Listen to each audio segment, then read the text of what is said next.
meteorologist Patrick Evans. We're under that first weather alert for the potential for flash flooding, thunderstorms, heavy rain.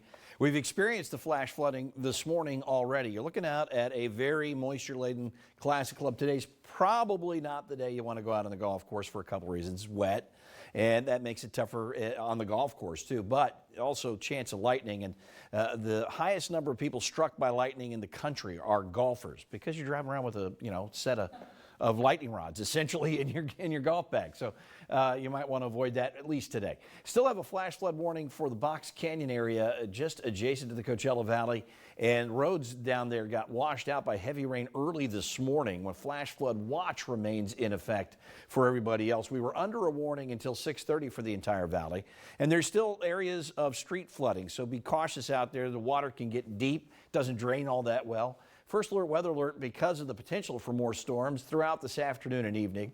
By 8 o'clock tonight, things should start to calm down. We've been seeing a lot of lightning. That's real-time lightning data. So you're actually seeing the strikes as they occur here on the Doppler radar. And the heavy rain now is kind of pushed to the west of us, but there are still plenty of opportunities for storms and thunder showers throughout the day. Now, the high desert stretching from basically 29 Palms, Highway 62, all the way down into Joshua Tree, stretching down toward Coachella. We've got a good batch of rain coming down. So the east end of the valley continues to get more rainfall. It's dried out a little bit. Palm Desert, Cathedral City, still light rain in Palm Springs. Heavy stuff, Banning, Yucaipa, San Bernardino, Menifee, Hemet, Temecula, all getting significant rain. And the rainfall total's impressive. We've been in drought conditions, but we picked up nearly a half an inch in Palm Springs.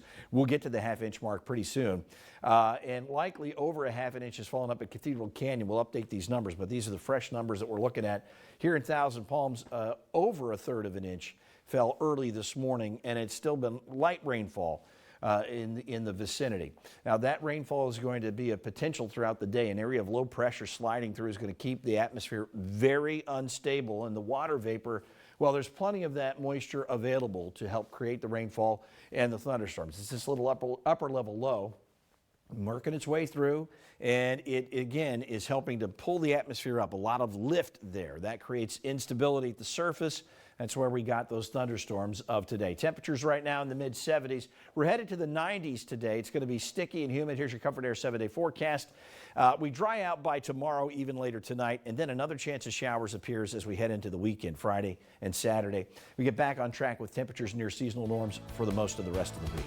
But today, we're still under that flash flood watch, and storms are likely. We'll be back with more here on News Channel 3, the Desert's news leader. Stay with us.